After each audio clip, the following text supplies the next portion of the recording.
Come and fly away with me. Come and fly away with me. Come and fly away with me. Come and fly away with me.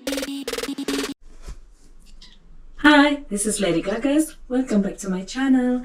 Today is March 18. March 18 na ngayon, guys. And then, mag-update lang ako. In my last video, I said na we will talk about why I was isolated for 1 week and bakit din ako nag-undergo ng radioactive therapy. So, isasabihin ko sa inyo lahat, guys, na hindi ko nasabi sa vlog at hindi ko din nasabi yan sa Facebook. So, now I think I'm ready to talk about it. So, long time ago, guys, my mom noticed that malaki yung may malaki sa dito ko, guys, sa neck. And my mom has been operated with goiter, and my auntie also. So akala ng mom ko na may goiter din ako. So before ako nagpunta dito sa Canada, nagpa-test ako ng T3, T4. Yan is for the goiter. And then lahat naman sila normal. So pagdating ko dito sa Canada, nagpa-test din ako kasi sabi ko baka nagkamali lang yun sa Pilipinas. So nagpa-test ako dito to make it sure. And then ang resulta is okay din lahat, guys. Okay lahat. So wala akong goiter. I'm cleared with that. And then sabi ng family doctor namin na fats lang daw yun. So nagano lang ako, okay lang ako, kampante ako kasi fats lang kasi sabi niya. Tapos hindi ko naman alam yung mga thyroid.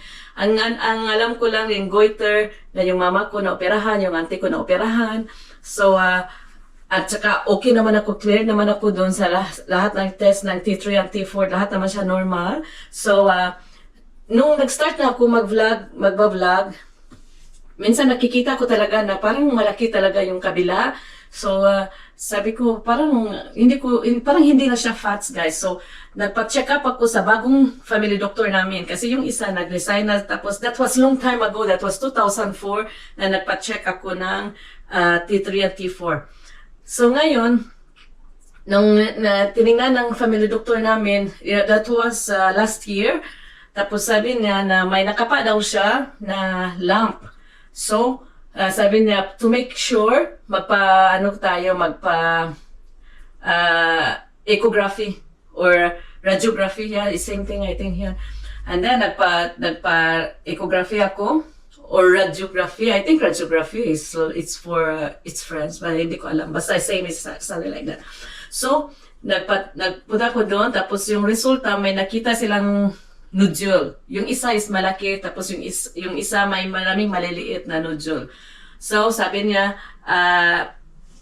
daw, to make sure daw na hindi siya cancerous, so magpabiopsy ako. So, nagpabiopsy ako last year. Nagpabiopsy ako, then it turned out na yung malaki is siya, guys, tawag dyan, benign. So, it's not cancerous yung malaki. Tapos yung maliit, hindi ma-detect siya sa biopsy. So, sabi ng specialist, kung okay lang daw sa akin na lalaki yung dito, hindi na operahan kasi takot ako na operahan, guys. So, hindi na daw siya operahan.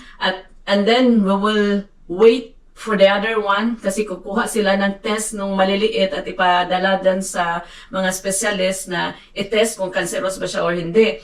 So sabi niya, or i-take out yung isa, yung malaki, then if it turn out na cancerous yung isa, so i-take out naman yung isa, so dalawang surgery na yun.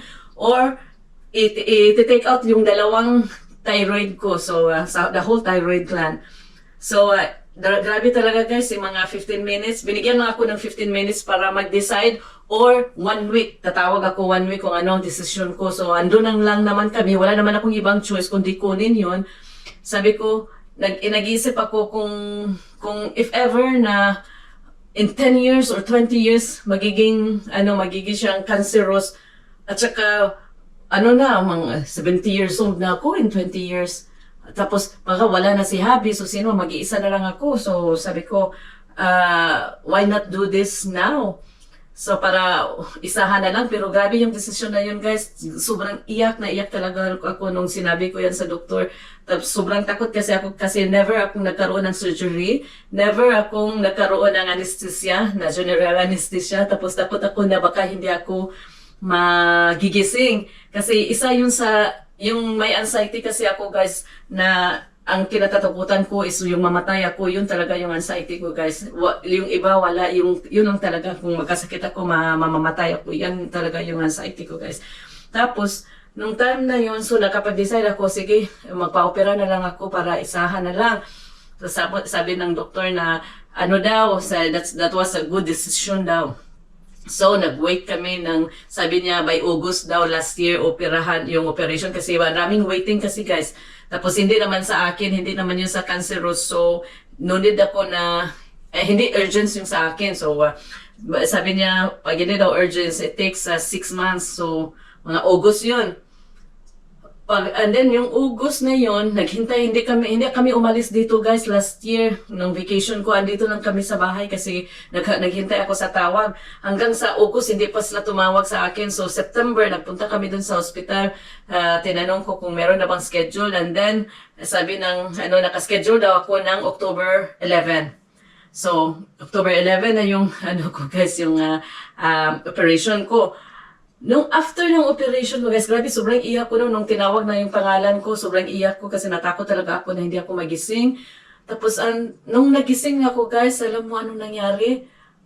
Parang instant nawala yung anxiety ko guys, na hanggang ngayon hindi na ako takot pa. Minsan naka-stress ako pero hindi talaga siya naging anxiety guys, kasi parang nung nagising ako, sabi ko na, ganun pala pag namatay tayo, wala tayong mafe-feel. So, sabi ko, if ever I will have another surgery, so parang hindi na ako takot. Parang ready na ako, guys. And then, nung after ng surgery, sabi ng doktor na ipatest daw yung nodule na kinuha nila. So, kinuha yung dalawang yung lahat ng thyroid gland ko. So, kinuha. Tapos, tinatest nila, sabi niya, in 6 weeks daw, makuha na yung resulta. Pero, dumating na ng 3 months, guys, wala pa yung resulta, guys. So, sabi ko, I'm sure na okay yun kasi hindi sila tumatawag, parang hindi urgent yun. So, and that was January this year, guys. January this year, tumawag yung doktor, sabi niya sa akin na yung maliit na yung maliit na nodule, it turned out na 2 cancer. So, yung isang cancer is not, it's okay lang daw, so no need to treat. But yung isang cancer is aggressive. So, need ko undergo ng treatment na radioactive treatment. So, before ka mag-undergo ng treatment, kailangan mo mag-diet ng low iodine diet, as in not low, no iodine diet, and no dairy product. So nahirapan ako dun guys kasi lahat may salt, lahat may dairy, mga milk, lahat yan. So rice lang talaga kinakain ko guys na basmati. Yun ang recommended rice, at saka beef and meat na walang asin. Hindi siya masarap guys, pero wala akong choice. So, yun ang kinakain ko for the whole 2 weeks. So, kasi hindi ako pwede mag-undergo ng treatment kung hindi ko gagawin yun. So, nag-extend na naman ng 2 weeks yung treatment. So, sabi ng oncologist ko guys na nag-worry na daw sila kasi usually daw pag cancer, iti-treat nila within the 3 months after the surgery. Pero 4 months na guys nang dumating yung result. So 1 month na over plus the 2 weeks na So yun ang dahilan bakit ako nag-isolate sa basement namin, kasi hindi ako pwede lalapit sa ibang tao kasi yung radiation daw ayaw nila na ma-transfer dun sa ibang tao na hindi nila kailangan. Tapos, ini-injectan kasi ako guys to protect other organs, to protect other cells. So, walang problem. Yung lang talaga dun sa place ng thyroid gland yung tinitreat nila.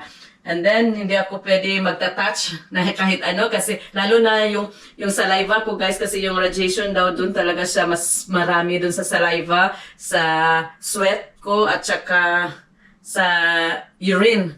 Yun talaga guys. So, kailangan pag maswet kasi yung kamay ko, so kailangan hindi ako magta-touch dyan. So nakastay lang ako doon sa basement. Tapos, pag nagsi-CR ako, kasi isa lang yung bathroom namin, guys. So, nagsi-CR ako, pasok ako dito. Kasi kaya, okay lang naman na pupunta ako dito sa taas kasi 2 meters lang naman ang maximum na kailangan naming yung distance namin ni Habi. So, andun ako sa basement. And then, pag pupunta ako sa taas, naka-gloves ako. Every time na mag-toilet ako, flush ko 2 times. And then, lilinisin ko yan. So, in my whole 21 years, guys, na nagstay dito sa Canada, dito sa bahay namin, yung time na yun, na pinakamalinis yung toilet namin, guys, kasi every time na pupunta ako doon sa toilet, nililinisan ko siya. Tapos, I need to go for a pee once every hour. So, every hour, kailangan ko mag-pee ako, guys. So, yun talaga, every hour, nag-wash ako. Then, akala ko okay ako dun sa basement kasi meron akong TV doon. Meron ako lahat doon except sa toilet. So, meron ako lahat doon. Ang naano lang ako, parang hindi ako makatulog pagkagabi. Tapos, 3 nights after 3 nights guys, hindi ko na kaya. So, sabi ko, kaya kailangan kong lumabas na mag ng fresh air kasi walang fresh air sa basement. Tapos kailangan kong lumabas. Tapos hindi kasi ako makagalaw. Sumakit lahat dito guys. Sabi ko sa kanya na lalabas ako. So siya yung mag-open ng door. Tapos yung kinagabihan guys, nung papasok na siya dun sa room namin, dito ako sa living room natutulog. Dagdala ako ng air mattress. Kasi hindi ako pwede dito sa sofa. So nag-air mattress ako dun para wala talagang sweat na mag-ano dito sa sofa kasi andito si Habi in the daytime or nighttime pag nag-watch siya ng TV. So, yun ang dahilan guys kung bakit ako nagtitreat, nag-isolate. Tapos sabi, after 1 week ng treatment ko guys, nag-undergo na naman ako ng test na scan. Lahat-lahat na yun guys. Tapos for 1 hour nasa machine ako guys na hindi ako pwede mag-move. So, nahirapan siya ako doon, pero wala akong choices. Tapos, nung time na, sabi na yung resulta daw is after 7 days to 10 days. Kasi malaman, lahat-lahat talaga guys, malaman nila kung mayroon ba akong ibang sakit, mayroon ba akong ibang cancer, lahat-lahat makikita na yun. Pero naghihintay ako hanggang ngayon guys, 2 weeks na guys, magti 3 weeks na this coming Friday, so wala pa akong resulta. So doon ako, naghintay ko ng tawag hanggang ngayon guys. So, yun ang dahilan guys kung bakit ako nag-isolate. And I hope and pray na okay yung resulta ng test ko. Hanggang ngayon, hinihintay ko pa yung tawag. So, babalitaan ko kayo guys next time kung anong resulta ng aking test. So, yun lang guys. Thank you for watching. Sana i-pray pa niyo pa din ako. And yeah, thank you for watching. Bye guys!